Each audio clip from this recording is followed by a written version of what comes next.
For all latest software job updates and government job notifications, call our WhatsApp app 7981775186. సంచలన దర్శకుడు రామ్ గోపాల్ వర్మ వరుసగా వివాదాల్లో చిక్కుకుంటున్నారు.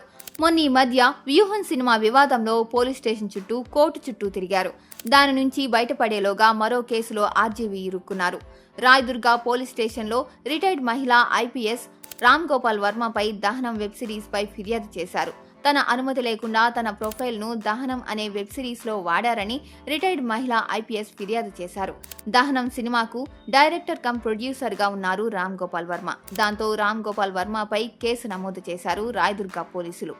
రామ్ గోపాల్ వర్మపై పోలీసులు IPC 509, 468, 469, 500 and 120B సెక్షన్ల కింద కేసు నమోదు చేశారు. ఫ్యూడలిస్టులు, నక్సలైట్లకు మధ్య జరిగే పోరాటం నేపథ్యంలో దహనం అనే వెబ్ సిరీస్ ను తెరకెక్కించారు రామ్ గోపాల్ వర్మ. కమ్యూనిస్ట్ నేత రాములమ్మను ఎలా హత్య చేశారు, తన తండ్రి మరణానికి ప్రతీకారం తీర్చుకోవాలనుకున్న ఓ కొడుకు కథగా ఈ వెబ్ సిరీస్ ను నిర్మించారు రామ్ గోపాల్ వర్మ.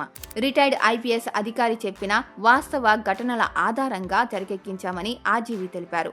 అయితే అందులో వాస్తవం లేదని, సినిమాలో తప్పుగా చూపించారని రిటైర్డ్ ఐపీఎస్ అధికారిని అంజనా సిన్హా పోలీసులకు ఫిర్యాదు చేశారు.